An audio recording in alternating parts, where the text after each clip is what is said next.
ఇక్కడ కనిపిస్తున్నది మా నాన్న మిలిటరీలో ఉన్నప్పుడు తీసుకున్న ఫోటో ఇది. మా నాన్న వెనుక ఉన్నది మా నాన్న ఫ్రెండు. 44 సంవత్సరాల తర్వాత మా నాన్నని వెతుక్కుంటూ ఇక్కడికి వచ్చాడు. ఒక విలక్షణమైన కథ ఇది. ఒక స్పెషల్ వీడియో తప్పకుండా చూడండి. అంకుల్ తన ఫేస్బుక్లో అప్లోడ్ చేసిన నాన్న ఫోటో ఇది. ఇన్ని రోజుల తర్వాత ఈయన మా నాన్నని వెతుక్కుంటూ రావడం అనేది నాకు చాలా సంతోషంగా ఉంది. ఈయన ఈ వయసులో ఫ్రెండ్ కోసం వెతుక్కుంటూ ఇంత దూరం రావడం, నాకైతే సీతారామం సినిమా గుర్తొస్తోంది. అందులో రామ్ సీత యొక్క కథ గుర్తొస్తోంది. అయితే ఇక్కడ మాత్రం రామ్ మరియు ఇంకొక ఫ్రెండ్ వీరి యొక్క కథ అన్నమాట ఇది. ఎప్పుడో లెటర్స్ రాసుకునేవాళ్ళు 40 ఇయర్స్ ముందు ఆ అడ్రస్ గుర్తుపెట్టుకొని గూగుల్ సహాయంతో ఇంత దూరం వచ్చారు.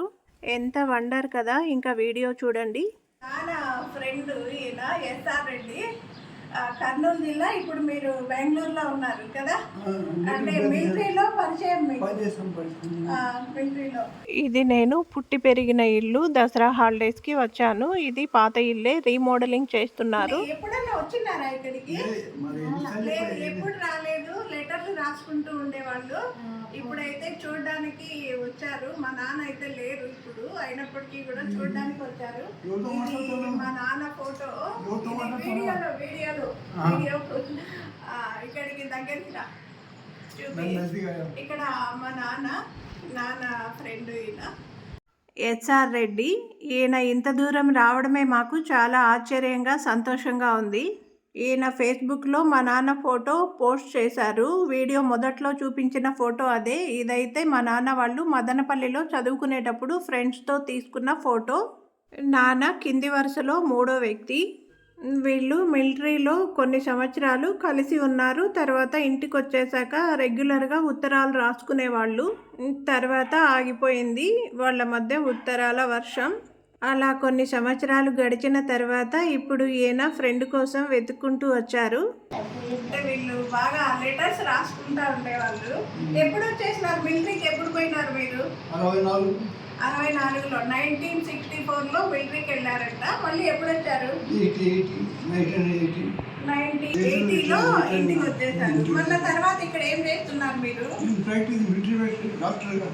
మీరు మిలిటరీ నుంచి వచ్చాక ప్రాక్టీస్ పెట్టారా? ఇక్కడ ఏ ఊర్లో? బేతంచెర్ల. మళ్ళీ బెంగళూరుకి వెళ్ళిపోయి ఎన్ని సంవత్సరాలు అయింది? 20 సంవత్సరాలు. అవునా? ఇద్దరు అమ్మాయిలు మీకు? ఇద్దరికి మ్యారేజ్ అయిపోయింది.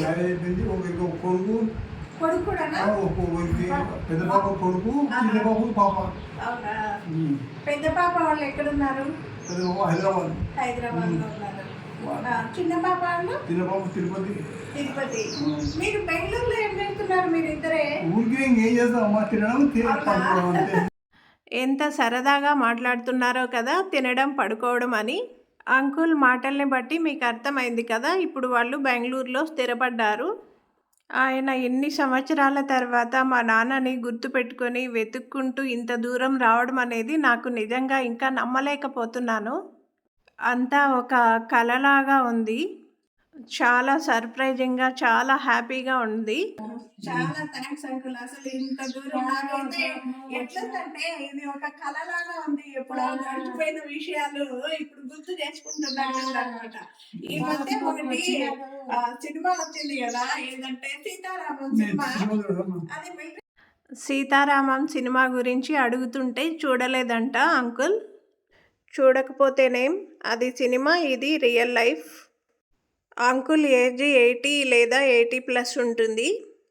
తను ఫ్రెండ్షిప్కి ఎంత వాల్యూ ఇస్తుంటే, ఎంత చూడాలనిపిస్తే ఇప్పుడు ఇక్కడికి ఇంత దూరం వెతుకుంటూ వస్తాడు అనే ఆలోచనే నాకు చాలా ఉద్వేగంగా ఉంది.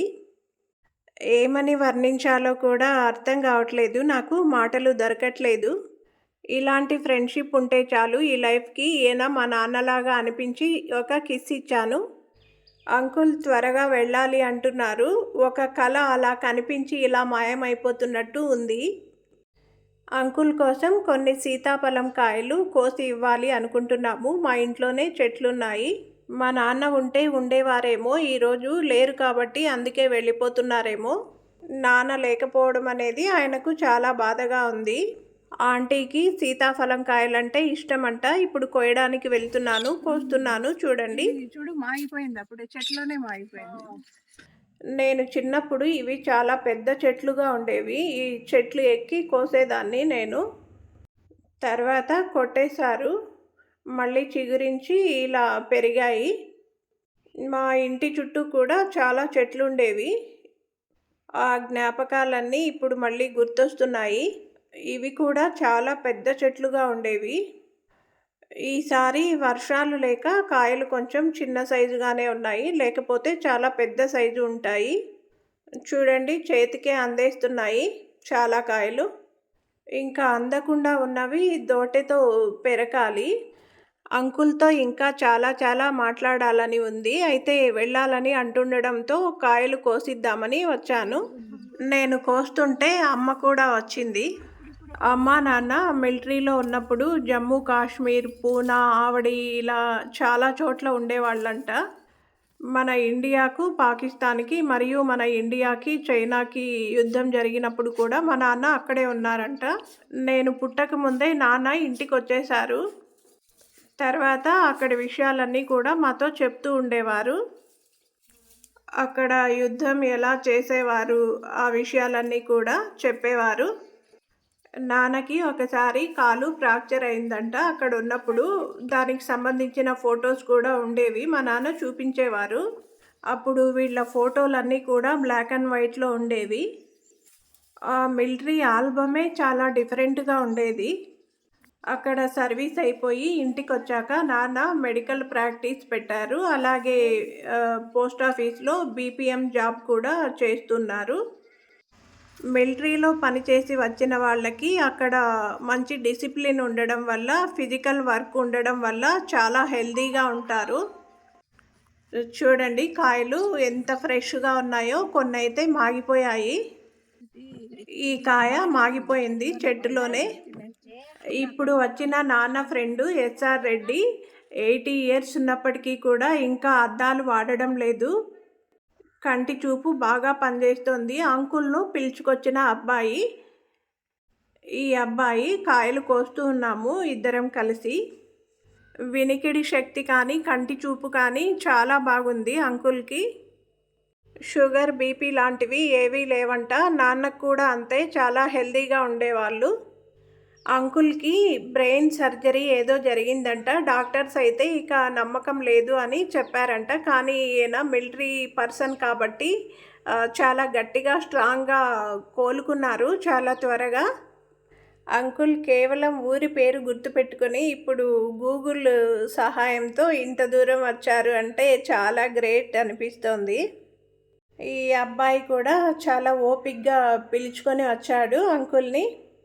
అంకుల్ పిలుస్తున్నారు. ఈ అబ్బాయి మళ్ళీ కేరళకి వెళ్ళాలంట బెంగళూరుకి వెళ్ళగానే, అందుకని త్వరగా బయలుదేరాలి అంటున్నారు.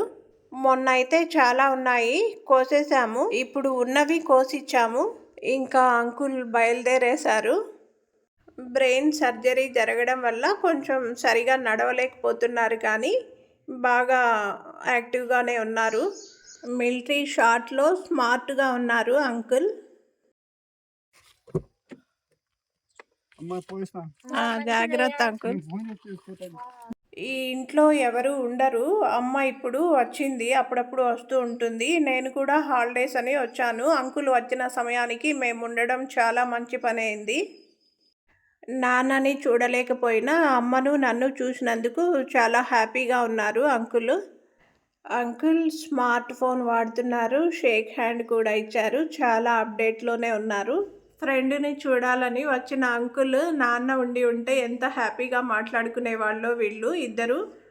ఫ్రెండ్ని వెతుక్కుంటూ వచ్చిన ఈయన ఫ్రెండ్ని చూడకుండానే వెనుదిరిగి వెళ్ళిపోతున్నాడు. ఇది 1964లో మొదలైన ఇద్దరు స్నేహితుల కథ.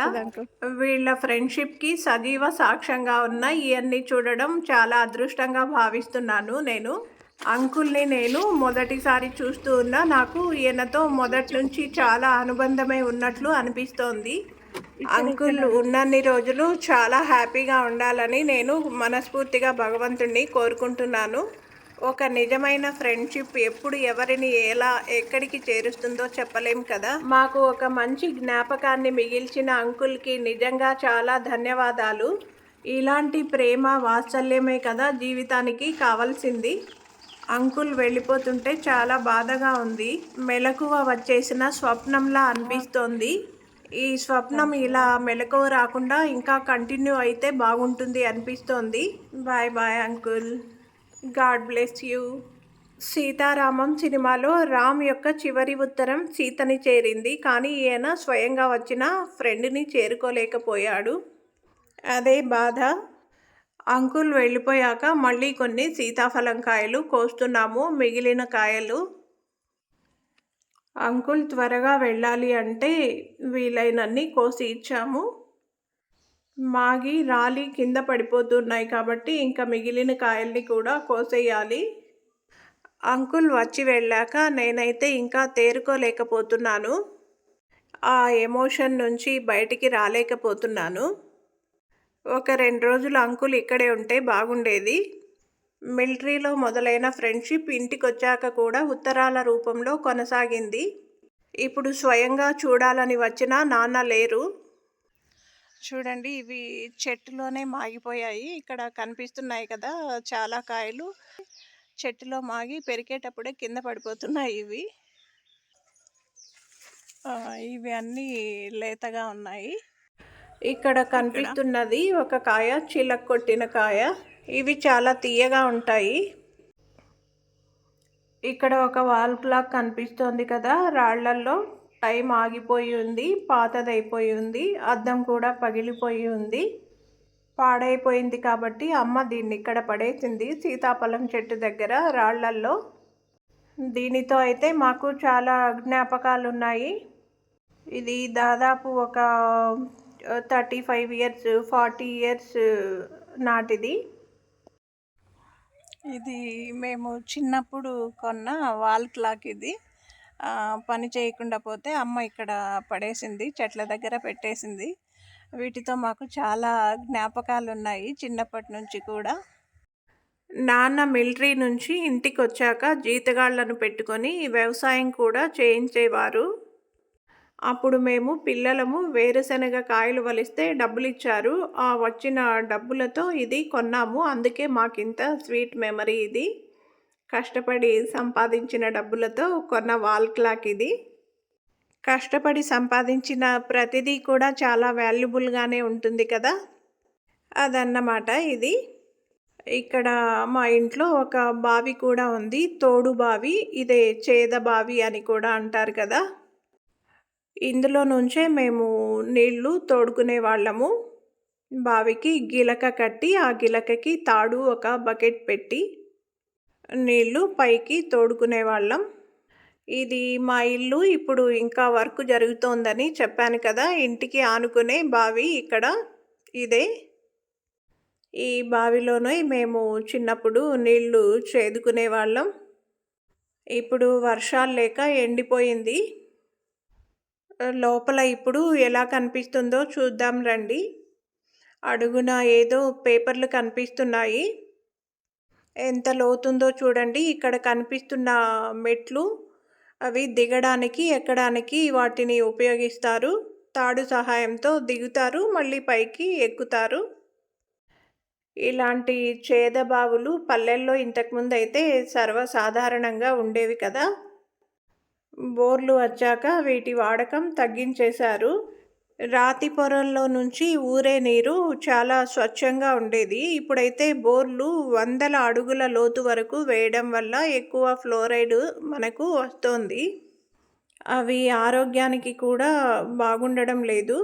ఈ కొయ్యకున్న రంధ్రంలో ఒక ఇనుప కొక్కి పెట్టి దానికి గిలక తగిలించి ఆ తాడు బకెట్టు సహాయంతో నీళ్లు తోడుకునే వాళ్ళం. ఇప్పుడు ఆ కొక్కి లేదు. కడ్డీలు తాడుకి గిలక తగిలించి తోడుకుంటున్నారు. వర్షాలు బాగా పడ్డప్పుడు నీళ్లు బాగా పైకొచ్చేస్తాయి. పైనుంచి ఒక బారెడు దూరంలోకి వచ్చేసేవి. అలా పైకి వచ్చిన నీళ్లను చూస్తే చాలా సంతోషంగా ఉండేది. మీ ఇంట్లో కూడా ఇలాంటి బావి ఉంటే కామెంట్ చేయండి.